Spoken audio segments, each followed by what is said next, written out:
Hey, welcome to the show. He's Mike. I'm Ryan. This is Eggs.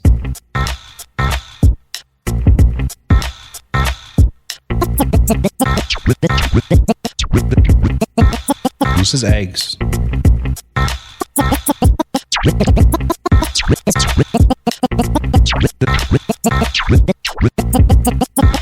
This is Eggs. What's Eggs? Eggs is a podcast about all things creative, regardless of what that means to you. From the creativity involved in launching a business, building a brand, crafting an entertainment career, or whatever, we'll talk about the process of growing your eggs from start to finish.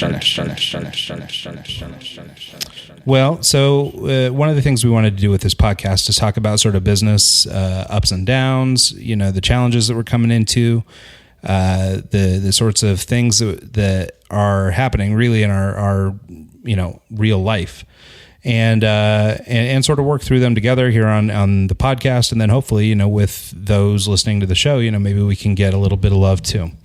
And so one of the things I wanted to talk about is at our agency, at R2 Media Group, we've lost one client a week for the last 2 weeks, which is super scary for us. Downhill trend, we've been on this real upward swing that has been just tremendous. We've been really happy, and we've been blessed, to never really lose any client. Yeah.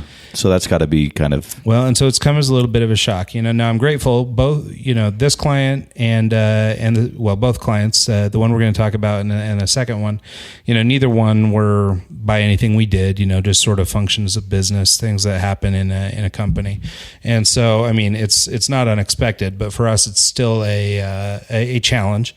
And so I just wanted to spend a little bit of time talking about that. And I'm sure anybody that, has worked either for an agency or in an agency, or has otherwise worked in just a service business or service industry, anytime where you might, run the risk of losing a contract or a client.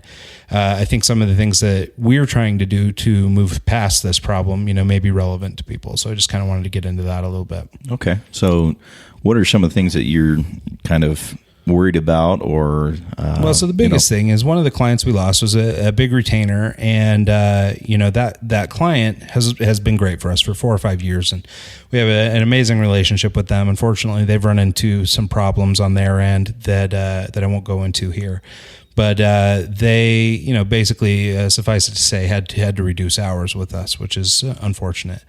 Right now we're a fairly small team, but we still have payroll, we still have overhead and things like that we have to pay. And so anytime when we lose a significant chunk of business, it's going to affect our bottom line a little bit. And so, but rather than looking at this as a fail or being driven into a deep dark depression, well, there's no reason to even think about it that way, because for one, it's nothing you did. You turned around great work, and they were happy as with the work that you provided. So, right. Well, yeah. And like I say, the relationship with them has been nothing but great. But, and really these, unfortunately, and I'll just admit to it, the things that I'm going to talk about that we've gotten into, that were spurred on by this loss, are really things that we probably should be doing the whole time. And I would sort of encourage that most businesses, do a lot of these things anyway. None of these are particularly revolutionary, but these are the different strategies that we're going to try and employ as we look for new clients, and try and replace these guys as best we can, and really just try and grow the business in general, and see if we can reverse this trend. So one of the first things we started to do, as we were analyzing what happened and we were trying to figure out where to from here, was, we wanted to get out and we wanted to start telling our story to people. And, we have a not a massive client list. We work, for maybe 20 or 30 different clients, and, which is sufficient for our business. But at the same time, it's not a massive number of people to go crying to when we need some help. Yeah. And it's not like every single one of those clients are on retainer, and they're, right. You got some a projects pool to pull from, and they keep you busy, but right. Yeah. A lot of times it's onesie twosie projects, things like that. We do have a handful of retainer clients, but in general, it's, onesie twosies, or, we've got a new product launch coming up, or we've got a campaign coming up that we'd like to push out, that sort of thing. So we get sort of ebbs and flows, like most businesses do. So, but one of the things that we sat down and sort of put our heads together after we got the news that this client was leaving, and decided that we should try and take some proactive steps rather than standing back and sort of idly waiting for some new business to show up. So the first thing I want to talk about a little bit is lead generation. So like I mentioned, we don't have a massive client list or a massive number of people to reach out to. And so we needed to find a way to connect with people. And one way to do that is through lead generation. And so we partnered with a guy who specializes in this sort of thing. And we've started building a list of leads. Basically, we're building email lists that are about 1,000 people deep across 7 different sectors of work that we have experience in, from automotive to tourism to technology and startups. And we're basically reaching out to marketing directors, CEOs, people like that who could make decisions regarding companies' marketing. And so what we hope is to sort of put together a qualified list of people who we can begin conversations with. Okay. So that right there is sort of the the very tip of the spear for the stuff that we're doing.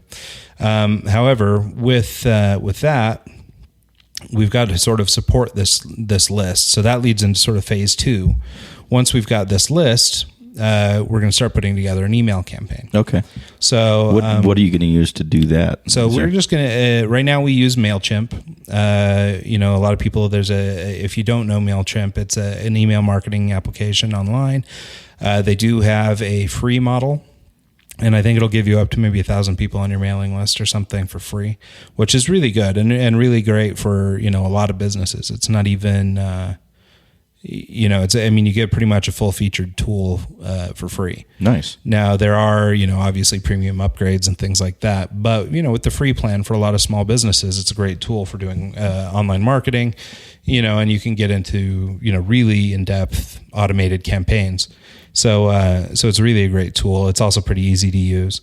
There are a number of these types of tools. Constant Contact is another one we've used. However, this particular campaign, I think we're rolling out on MailChimp. Nice. And so, but anyway, so we're going to be putting together, a small drip campaign. And a drip campaign is basically timed release. So we will drop, the first email. Then based on their feedback, their response time, those sorts of things, we will then drop a second email. And in this case, we'll drop a third. So the, drip campaign could be several, it could go over a year, it could be whatever, you could basically be dripping these emails, over the course of any period of time. But for us, we're just this first run is going to be a three email blast. And that's mainly because you don't want to be that guy. You don't want to, especially with a lot of these people. I mean, we want to be sensitive of people's time. We want to be really respectful. I mean, one of the big tenets of our company is the value of personal relationships. And so we're going to make introductions to the people on our lists, but at the same time, we don't want to bombard them with unwanted marketing. Yeah. We'll be very transparent, give them every opportunity to opt out and things like that. And make sure that we're fully compliant as we push out our emails, just to be sure that, we're not, burning anybody. I mean, everybody gets so much spam and junk mail nowadays that, it's not always pleasant to receive one more email. Yeah. If you're a busy person, you get a lot of email and it's just, one more thing in the box. On that kind of same topic, you're saying you wanted to develop relationships with your clients more than just, go into depth on your website. What were you? All right. Well, am I skipping ahead? We're jumping ahead a little bit, but it's all related. This is, I guess you could call this almost an integrated campaign. So we've got the lead generation, we've got email campaign, we're hulking up on our social media, and with all that comes a new website. So as we have been thinking about how do we go forward, this is sort of an opportunity. We lost a client, but it's an opportunity to sort of reinvent or come back out with a whole new approach to the way we do business. There's a lot of things we've been talking about kind of behind the scenes that have never gone forward. Well, mainly because you haven't had to. All your work has been referral based and you've stayed busy with it. Yeah, we've been super lucky that way. Literally 90% of our clients have come by way of referral. And what's great about that is it makes for really loyal clients, people who pay on time, people who take care of us, because basically there's a social consequence. If they come in and they screw us over, then that gets back to their buddy, then they look bad to their friend, and ultimately those are great clients. But the only problem with a referral style business is it's not very rapid growth. Yeah. And so it's difficult to bring in new clients. And, so like you say, we haven't had to do a lot of active marketing to find work. And so this is kind of new territory for us. And so I'm excited to get into it and see if we can actually see some measurable results. Of course, when I do, I'll feel stupid that we didn't do this years ago. But Lord willing, some of it will work. But anyway, as we were talking about all these different things that we're going to be working on, the email campaign, the lead generation, and beefing up our social media presence, are all basically going to be feeding to this new website. And we came up with a concept the other day. It's a little bit of a story, but so 3 years ago when we opened our business in Spain, one of the biggest things that drew me to Spain was the way that people over there manage their personal relationships, basically the time they spend and the importance they put on the time they spend with friends, family, people like that. Well, it doesn't say it doesn't exist. I mean, I don't want people to think that that doesn't exist in the States. Obviously it does. But for me and my trajectory, the way that I've come up, I've always been sort of a nose down worker. I would sit in my office by myself and work all day and all night. And unfortunately, at some point, that led to a little bit of a decrease in sort of social life. And so, I'm actually kind of feeling the same feeling right now. With your projects that you're going through right now, I can't imagine. Yeah. And so, but what happened is, basically the lion's share of my 20s were spent in front of my computer screen building what is now a pretty decent business, so ultimately time well spent. But at the same time, I let a lot of relationships go, and a lot of people that I was really close to when I was younger, I just don't know them anymore. Or, or at least certainly don't spend any significant amount of time with them. And it's been one of those things that's always bothered me, but I never let it really take away from what I was doing. But when I met my now partner in Spain and sort of worked through getting set up over there and spending, a fair amount of time over there, one of the things that really stuck out to me was just the value and the importance they put on personal relationships, familial relationships, and really just that personal touch. And with me, that really resonated. Just given my background, that was something that really appealed to me. And so I've brought that sort of tenet back to the way we do business.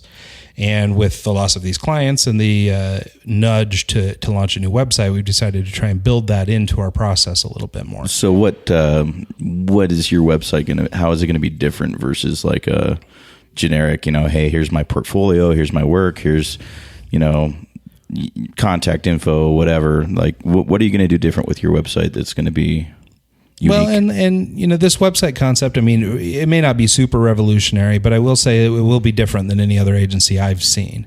But basically what we're looking to do is really just, we're launching a new website where 100% of the focus is really on building relationships and creating a one-on-one interaction with prospective clients. Basically we have streamlined our site and stripped away all the goodies. And basically it's down to a paragraph of text explaining how we feel about relationships and how we care about the people we work with, and a couple different methods of getting in touch. So, no work, no. Our intention right now, and we may find that this backfires and just flat out doesn't work, But one of the things that I think has actually probably done more harm than good is things like a portfolio. And not to say that portfolios aren't important. And if you have the infrastructure to support building a portfolio that stays current and has, is regularly updated and maintained so that you're always showing your latest and greatest, then terrific. You're probably perfectly safe to be showing off your portfolio.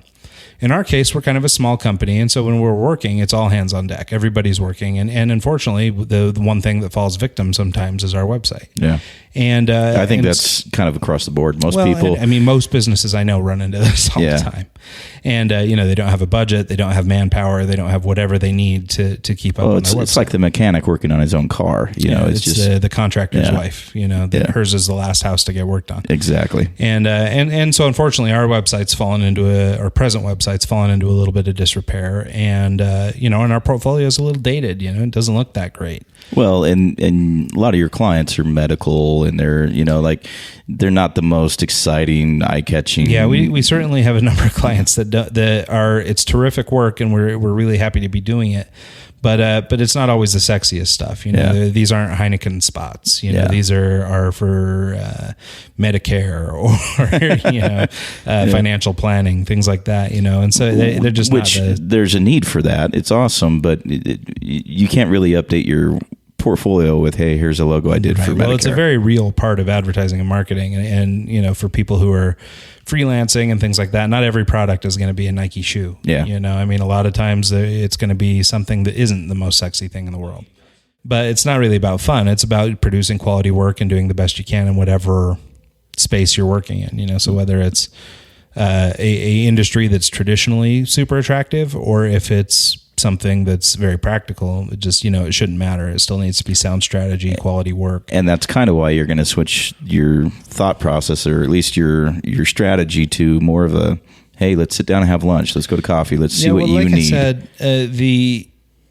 the thought anyway is that in a lot of cases a dated portfolio, or a portfolio that isn't particularly sexy, can do more harm than good. Yeah. In that, if I'm a prospective client and I'm surfing the web and I'm looking for a new design shop to do some work for us, and I don't know, whatever my widget is, I'm browsing websites, and I'm just not seeing work at every website that looks like what I want. Well, every client has their own kind of opinion of what they're looking for. Sure. Yeah. Right? Everybody's got their biases, or they have something in their mind that is what they think that this should be. And, I think if they come to a website and they, a client, a business portfolio, and they just don't see anything that looks like what they want, it's pretty easy to just discount a company and throw on to the next one, and not even realize that they would be a really good fit for him. Right. But they just don't see that. And so that's sort of where we're at now. Basically, we know that we're good designers. We know that we're capable of building nice websites. We know that we can do all this work. And so we're happy to prove it to you, but we want to do it in person. Yeah. And we want to have a conversation with you about it first, and not let our website do all the passive selling for us. If you were a larger agency or something, you might have a sales team to do this, but we're trying to use our tool, or our website, as the tool for facilitating these relationships. And so right now we're working on designing a process that will basically simplify this connection with us down to 1 or 2 clicks, make it about as simple as we can make it, so that literally you can just be in touch with us in seconds. And like we'll say on the website, if you want a portfolio, great. Shoot me an email. I'm happy to send you a portfolio. We've got portfolios for days. You want work samples? I'm more than happy to send them. But I want you to talk to me first. Yeah. I actually kind of run into the same issue with AudioStar. When I work with clients. Just for people that don't know, AudioStar is Mike's DJ service. So DJ Ontic is the performer. Yeah. I try to keep them separate. And the reason I do that is because when people hire me as DJ Ontic, they're expecting one thing, but AudioStar does more. I do lighting. I do all sorts of fun stuff. It's more of a full service production company. Yeah, and what I do with that, like if I'm working with a client on a wedding or a corporate event, and the first words out of their mouth is, "How much do you charge?" Well, that depends. It depends on what service you're looking for. Are you looking for uplighting? Are you looking for intelligent lighting? Do you want a logo projection on the wall? Are you looking for video work? And they're not going to be able to just go to, my website and see a picture of this and, this is what I want. You need to actually sit down and develop a relationship with the client for one, I like to even determine if the client's worth my time. That might sound that's an okay thing to say, and really it's something that any agency or anybody in a service industry ought to think about is that client literally worth their time? Yeah. Because basically if you're in a service industry, your time is worth money, and if you're giving that to somebody who either isn't paying for it or isn't worth the aggravation, or in the case of like design work, the scope of a project might creep well beyond what they're paying for. And if they're not willing to pony up more, there's only so many clients like that you can afford to absorb before and scope creep, it happens all over the place, not just in the design world, but in my world as well. Like you don't even realize that, okay, well, that 4-hour event turned into 30 hours of my time, and it happens all the time. Sure. So anyways, not to sidetrack from where we were going. No, that's a really good point, because a lot of people, for fear or for, any number of reasons, are not quick to shake a bad client. A lot of times, they're afraid of losing that regular income or whatever it is, when the reality is that client's bringing them down. Yeah, it's holding them back from being where they need to be. That's just it. I mean, you might broker a sweet 6-hour deal, but if it takes you 20 hours, if that's not on you, if it's on your client and they're going to continue to abuse, that client is costing you more than you're making. Exactly. And so it's just not worth the aggravation, and it's, literally not worth the time. Yeah. And so anyway, so back to the website, the big focus is really just building this idea of personal relationships into our workflow. Yeah. And get it from the start. Develop the relationship first. Well, that's just it. We began life as a web-based business. We were working at night. We were working weird hours. We were, because I had a day job or whatever. And it, at the time, it wasn't as necessary, or it wasn't as important to me to really get to know clients. Really, even now, there's a handful of our clients we've never actually met in person. And it's just for that reason. We're great communicators online because we had to be, because we worked weird hours and we were working. You're sending an email at 3:30 in the morning versus calling and talking to them directly, right. Which has always worked and has always managed. But the relationships that I've found are the most fruitful, or the clients that we enjoy working with the most, are the ones that we have a great relationship with. And sorry to keep sidetracking to my world of things. No, that's great. I've recently, before I used to not, after I finish an event, I wouldn't stay in touch with that person afterwards, because it's a one-off. It's a bride who's getting married, and then, I'll never see her again. Recently, I've been finding them on social networks like Instagram and Facebook, and kind of more or less developing a friendship with that person. And I've noticed that it's led into a lot more, referral business. Well, referral, yeah. Their friends are getting married. They're, they remember me from, this event or whatever. And it's working out for the better. Not only the fact that I'm developing a relationship with a really cool person, I'm also getting repeat work out of it. Sure. And it's nice.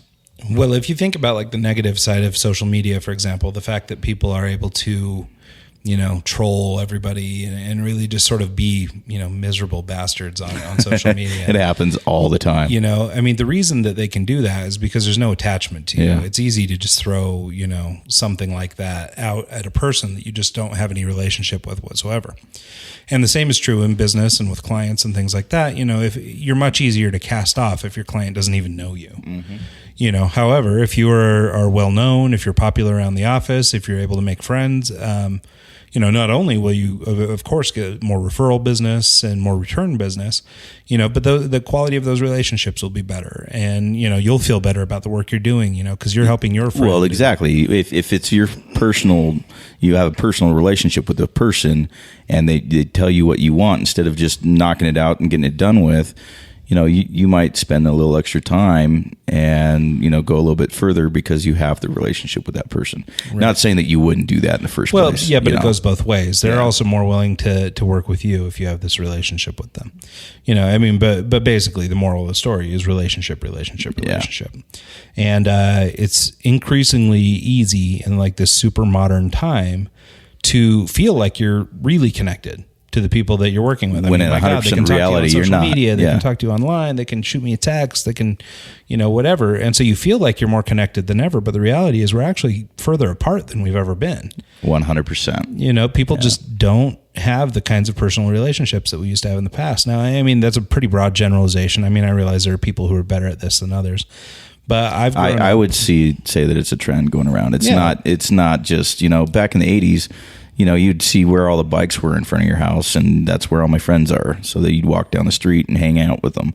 Now it's like, oh, hey, look, she's online. Let's message her. Yeah. It's just Well, yeah, and that's just it. You know, the value that's put on sort of that personal relationship has started to slip a little bit. Yeah. And, you know, I certainly don't think it's gone. I certainly don't think that somehow the folks in Spain are the only ones that know how to get along with folks. But for me, when I was over there, I really came to appreciate the way that they handle their business and the way that, you know, it's really more about that relationship and, you know, caring for other people more than it is about strictly making money. Yeah. You know, which should come first, in my opinion. Yeah, it really should. And, you know, but it's hard. I mean, you know, a lot of people go into business for business sake. They're looking to make money. You know, they want to build a career. They want to do whatever. And there's nothing wrong with that.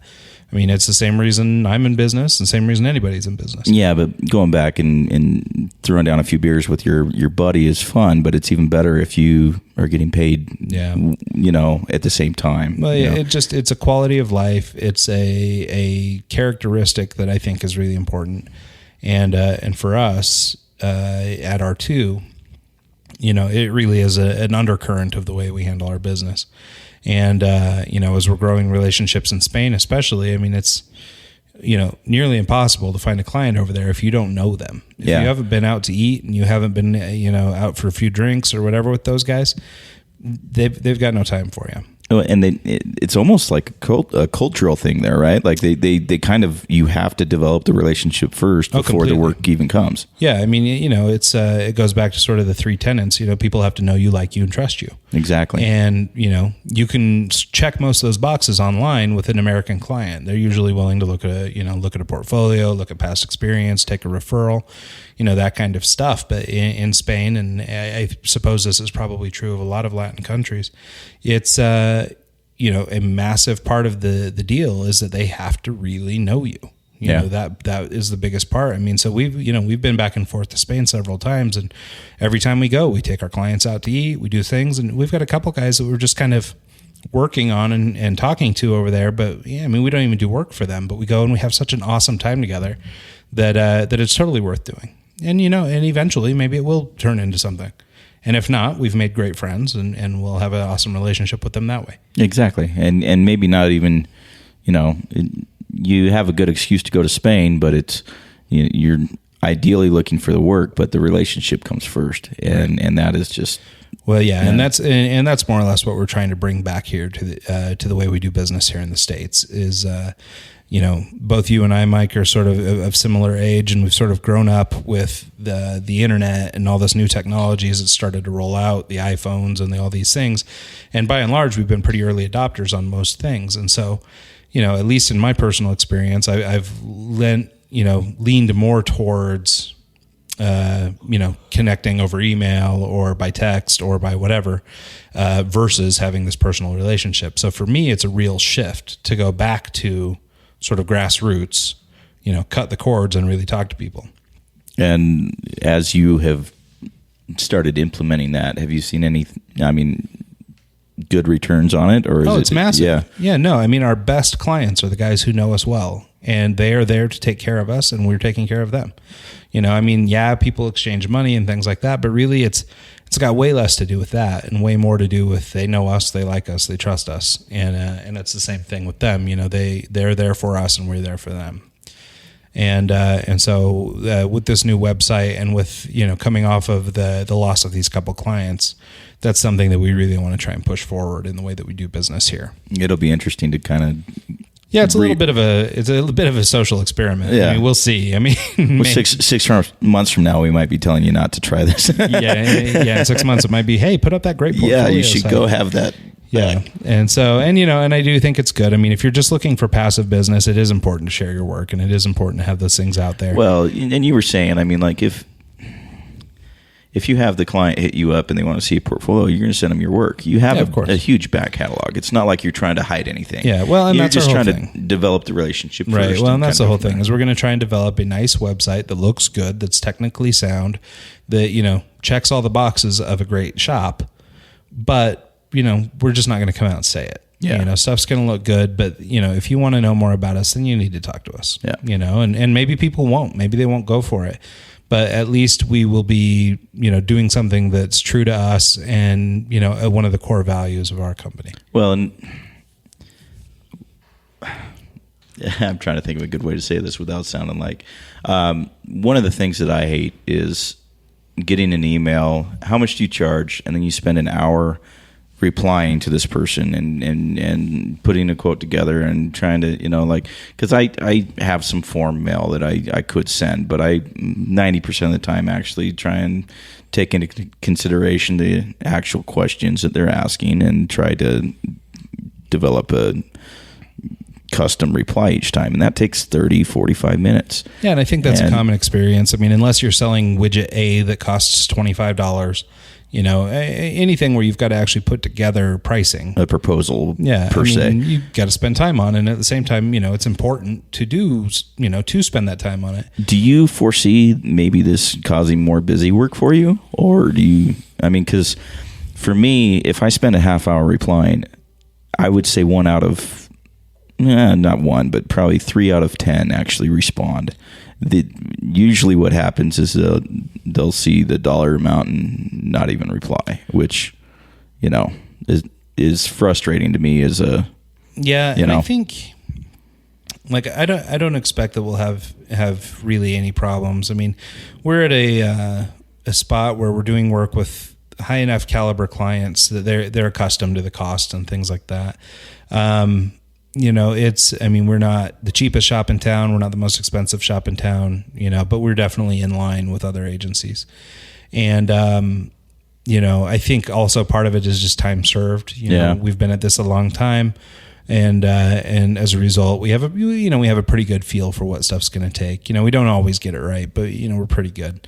And so in terms of on that note, actually, you said we don't always get it right, and a lot of times that's us under evaluating what it should almost be. Always. Usually it's not the other way around. It's usually I've never made the mistake of charging too much and then being bummed that somebody overpaid. Yeah.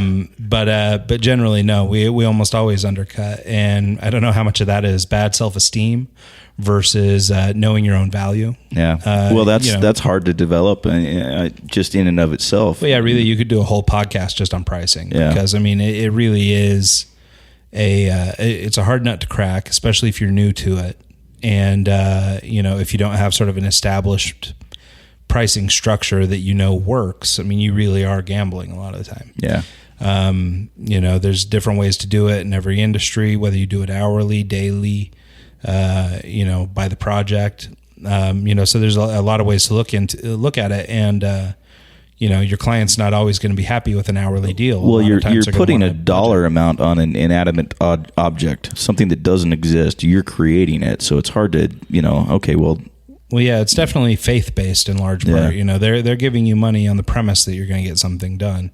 And so, a lot of it comes down to reputation and past experience and things like that. And again, that's where these personal relationships fall in. If you've got a good relationship with somebody that has been born from doing great quality work and great communication and all these other things, then when you ask for the money, they know you're worth it. Yeah. Now that doesn't help with new business quite so much, but it definitely helps with existing clients.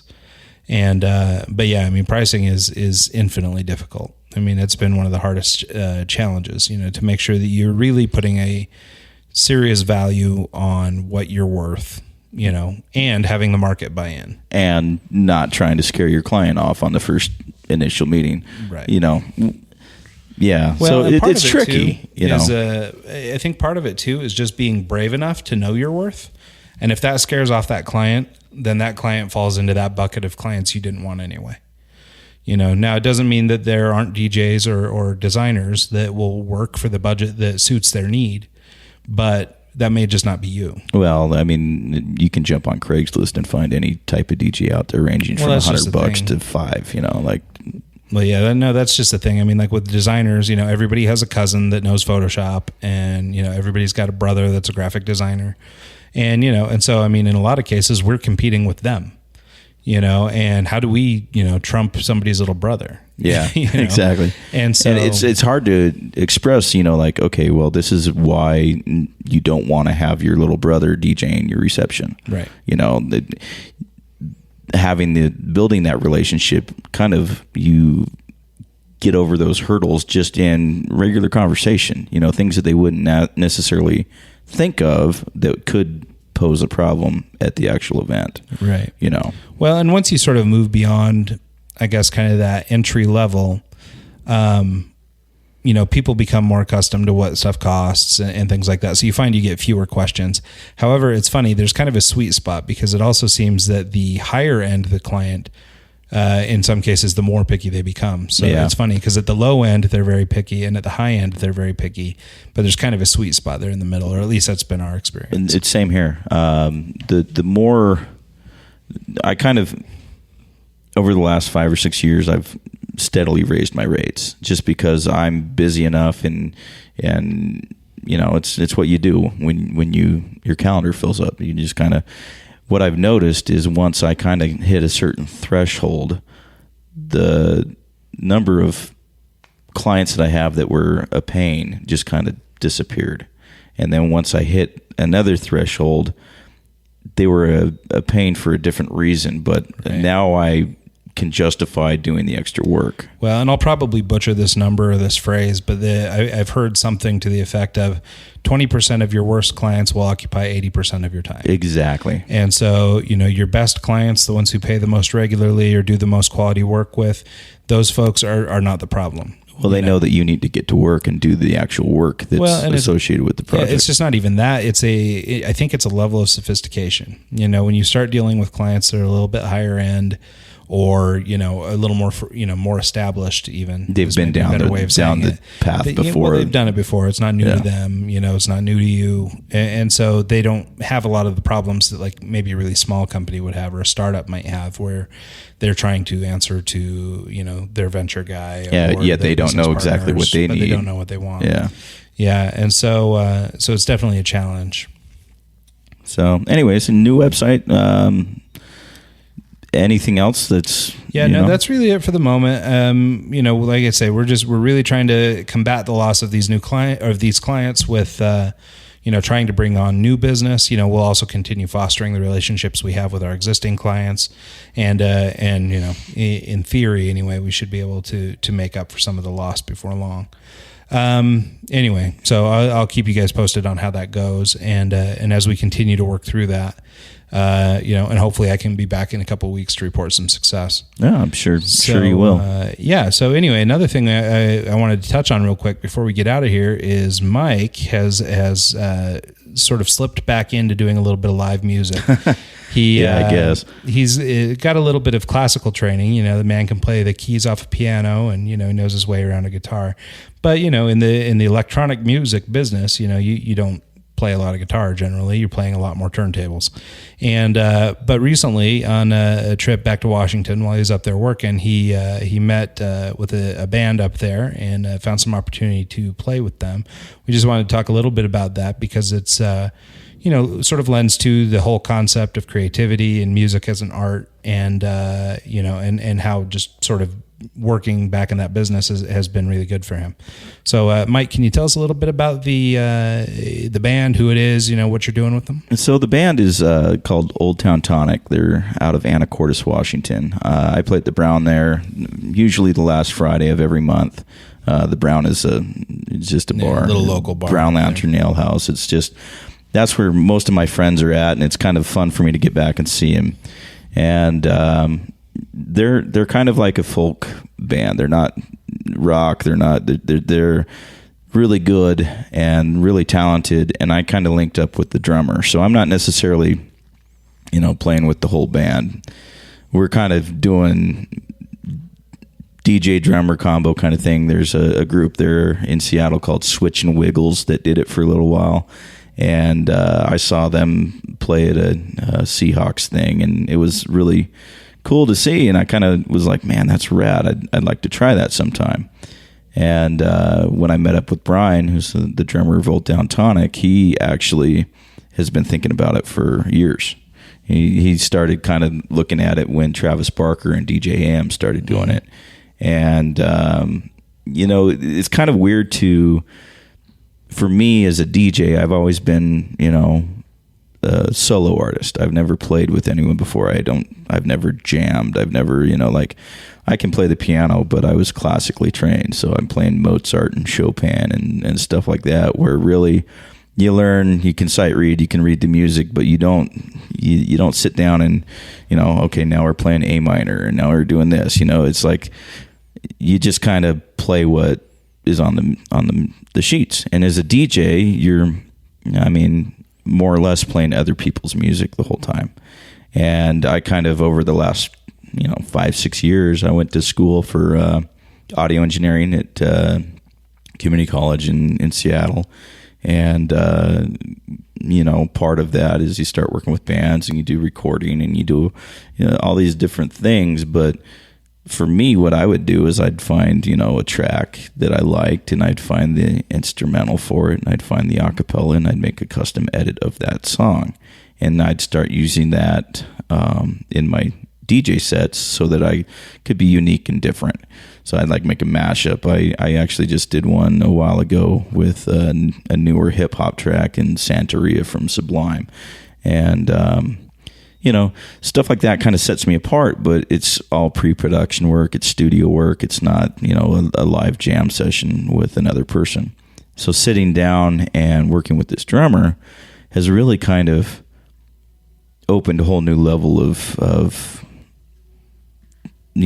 show. I feel like I can actually sit down and do an actual, a set, like an actual performance. Yeah. And have an opener and headline a night. And it's, I've done that DJing. I've had opening DJs and gone on afterwards, and it's different. I think with having a drummer, maybe having a bass player, and having kind of different elements on the DJ, like I can scratch, I can beat juggle a little bit, I can do this other stuff. It's kind of making me come out of my element and do stuff that I wouldn't normally do. Well, and I think you're talking about it as sort of a new experience for you, but I think it's something that actually is an underlying current in a lot of the things we talked about. Last episode we talked a little bit about you switching from sort of an all digital format back to some vinyl, and sort of getting back to your roots, getting back to something more tangible. We just came off talking about this website and this idea of personal relationships being a little more hands-on. Well, and kind of sidetrack with that, the last year I've been sitting behind a computer looking at code for hours and hours and hours a day. And we were just talking about how that affected you in your 20s, and you kind of just lost relationships. And one thing that working with this drummer has kind of done is now I've got, I went in and I sat in on one of their practice sessions with their band, and now I have 5 new friends. Well, yeah, it's pulling you out of a digital space and putting you back into an analog. And it's great. I love it. His girlfriend sits down and cooks dinner for the band, and, we bullshit for a few hours, they play, and it's a good time. And that's one thing when we were promoting down in Phoenix. And for people who don't realize, we talked about it a little bit in our previous show, but Mike and I used to have a concert production company based in Arizona and Idaho, so we would go back and forth putting on concerts and things. And that was actually, it was called Azid Entertainment, which was Arizona, AZ, Idaho. So Azid. That's how. Pretty crafty. I know, we're brilliant. Anyways, what I was getting at is when we would promote these shows, instead of me solo artist trying to say, hey, Facebook, will you come to my show? You have 4 or 5 bands playing that night. Each one of those bands have 5 members. They all have family and friends that want to see them play. It was a natural kind of okay, now we have a successful show because we have 30 or 40 people that are actually performing that night, versus, okay, let's go to the club and watch this one DJ do his thing. So it's a whole different world, and it's awesome. I'm super excited. Yeah, I'm super jealous. I wish I could figure out how to strum a guitar. Well, you can, dude. Well, I've been around it long enough. I missed out on 100 opportunities to learn. Yeah. I spent a lot of time out on the roads, managing and working with different bands, running merch and things like that. And, I loved it. Music has always been a real important part of my life. And actually, we're really excited in July the Mix Mob crew and some of our old friends, old bands from San Diego and Los Angeles are all coming together and doing a reunion show. And we need to get down there for that. So I'm really looking forward to it. It's in July. I'll have to get you the specifics, but it's I'm really looking forward to it. I mean, I haven't seen a lot of these guys in a long time. So I've never met those guys, like Johnny and the people that you're personal friends with. I hear about them, I've heard them, but I've never gone down and kicked it with them. So I'm kind of it's really exciting. I'm super glad to see everybody coming back together, and it does make me feel really old that we're coming back around for a reunion special. Well, but at the same time, this was a big part of my life, especially when I was younger, and I am really looking forward to seeing these guys again.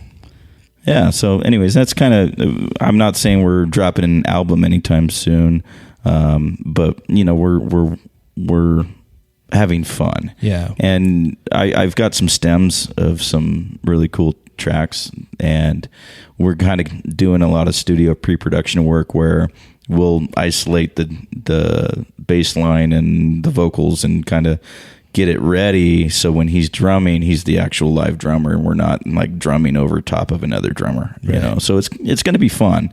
It's really cool. And I mean, like I say, I think the biggest thing for me with you doing that is, it's, it really is just reinforcing this idea of relationships, and, your relationship, the quality of it has grown since working with these guys, the solo guy just spinning on the turntables to the guy who's now got a band working with him, and it's just, I don't know, it feels like stepping away from sort of a super digital space and moving back into sort of an analog, and person-to-person relationship. I'm super excited about it because if you think about it, I go to, everyone thinks that I have like the most, awesome job in the world. You're in a bar, you're in a club, everyone's having fun, but I'm working the whole time, and I don't really go out and talk with people. I don't really, I get off work, I leave, and you develop relationships with the bartenders and the security staff and stuff like that. But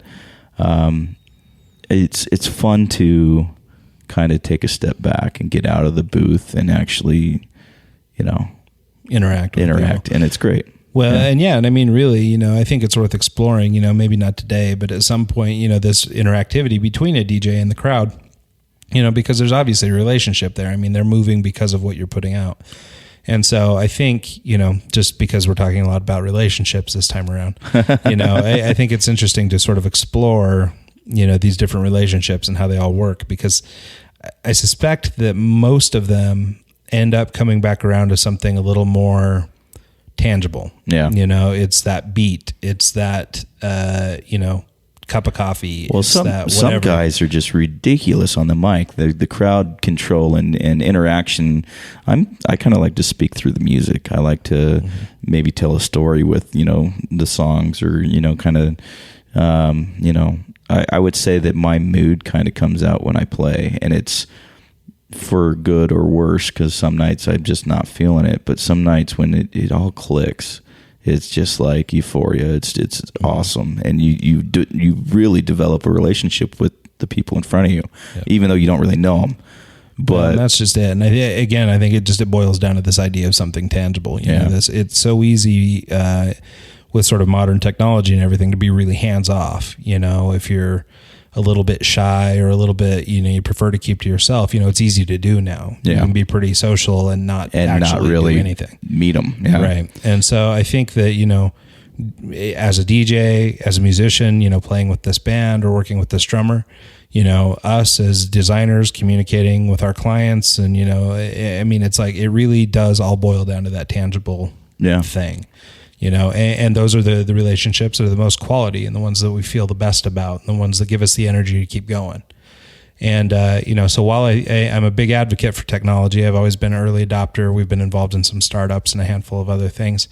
I don't think we can get away from that idea of the relationship, in its many forms. Well, I think we've kind of Yeah, I think we beat that into the ground. Yeah. Right? So go develop a good relationship with your friends, and yeah. Yeah, absolutely. Cool. Well, let's put a bow on this thing. Let's go out with a couple little plugs. If you'd like to learn more about me, Ryan Rogar, or my company, R2 Media Group, in Salt Lake, or also in Barcelona, Spain, you can find us at r2mg.com. You can also follow us on Twitter at R2MG and at R2 Media Group on Instagram. You can find me at djontic.com. That's ONTIC. I just I have a series of mixes that I do called Anything Goes, and I just released a new one. I'm on number 8 right now. And Anything Goes is kind of it's an open format mix, so you're going to get anything from rock to hip hop to 80s to, whatever. Yeah, and I'm a little bit biased, but I will say that they're great fun. I mean, you can put this thing on, go to work, go to the gym, whatever you want to do. It's a party. Yeah, so that's on the website. You can go ahead and download that. And yeah, we'll see you guys next week.